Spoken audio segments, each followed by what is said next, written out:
నేను మహాలక్ష్మి ఎంతో టేస్టీగా ఉండే మలై పూరి అయితే తయారు చేశానండి.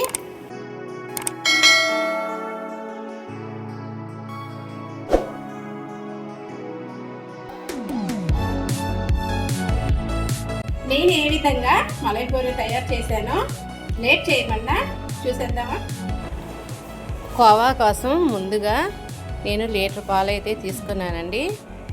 లీటర్ పాలు తీసుకొని సన్నని మంట పైన పాలు చిక్కగా వచ్చేంత వరకు తిప్పుకుంటూ మరిగించాలి. బాగా దగ్గరికి వచ్చేయాలి. దగ్గరికి వచ్చేయడానికి కొంచెం నిమ్మరసం కనుక పిండుకుంటే తొందరగా పాలు ఇరిగిపోయి కోవా అయితే మనకు రెడీ అవుతుంది. అడుగు పట్టకుండా గంటితో తిప్పుకుంటూ ఉండాలి. అప్పుడు మనకి కోవా అన్నది వస్తుంది.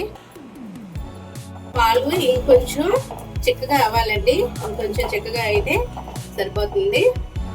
ఈలోపు పూరీ కోసం రెడీ చేసుకుందాం మిశ్రమాన్ని. అవి కూడా చూపించేస్తాను. కప్పు గోధుమ పిండి, అరకప్పు మైదా పిండి,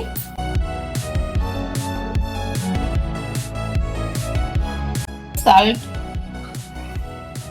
కొద్దిగా బెల్లం స్వీట్ కోసం, కొంచెం వాటర్ పోసుకొని కలుపుకోవాలి.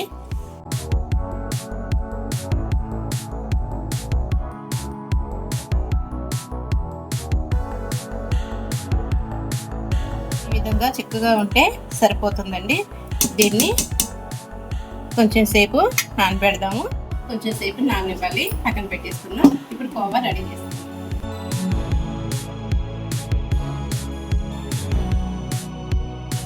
పాలైతే చక్కగా దగ్గరకు వచ్చినాయండి. ఇప్పుడు ఆ పాలకు సరిపడా కప్పు పంచదార అయితే వేస్తున్నాను.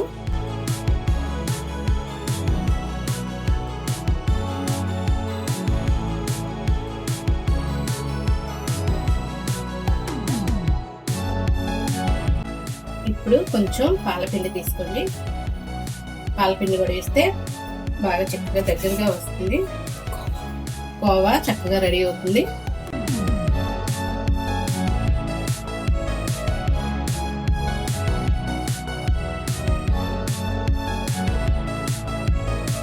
టేస్ట్ కోసం యాలకులు.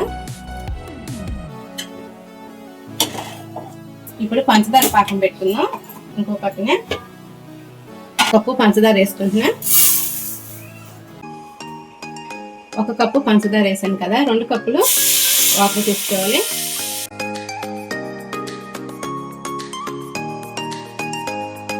పంచదార పాకంలో కొంచెం దాల్చిన చెక్క వేస్తున్నానండి. వేస్తే టేస్ట్ చాలా బాగుంటుంది. పాకం మరీ ముదురు పాకం రానవసరం లేదు. కొద్దిగా లేత పాకం వస్తే సరిపోతుంది.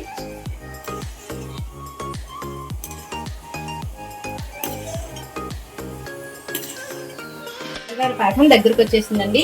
ఇలాగా నొరగలాగా పంచదార పాకం మీద నొరగలాగా వస్తే కనుక పాకం రెడీ అయిపోయినట్టే. స్టవ్ ఆఫ్ చేసేద్దాం.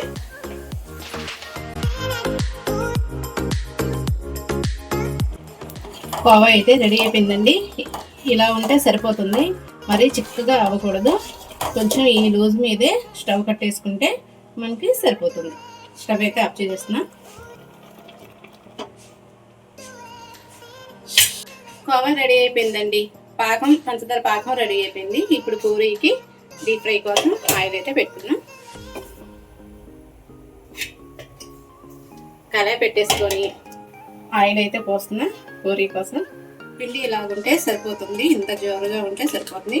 మరీ చిక్కగా కాదు, మరీ పలసగా కాదు, మిడిల్లో ఇలా ఉండాలి. అంట మిడిల్లో పెట్టుకోవాలి. నూనెలో ఇప్పుడు 1 గంట ఇలాగ తీసుకొని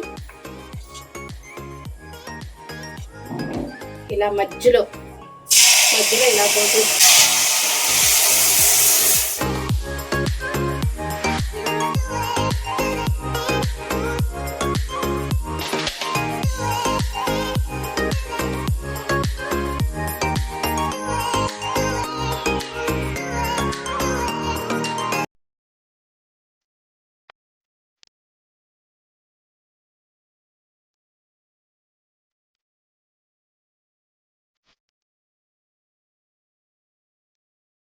చూసారండి, ఇందులో ఇలా వేసుకోవాలి. చక్కగా ఇలా రౌండ్గా వేసేసుకుంటే పూరీని పంచదార పాకంలో చేసుకుంటే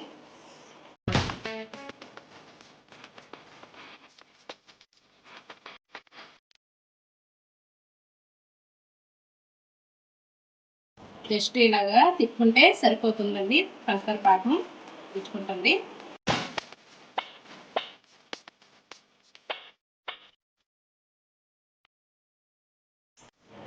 పూరీలు మెత్తగా ఉన్నాయి కదా, చక్కగా ఇలా వేసుకొని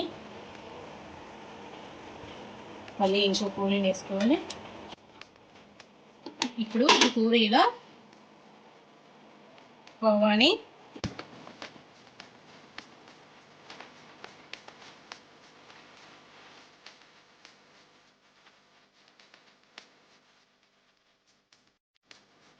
ఇలా పెట్టేసుకొని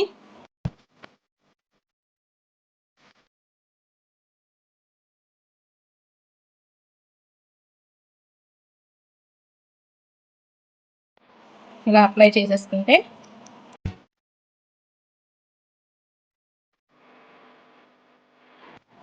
రెడీ అయిపోయిందండి. ఇంతే.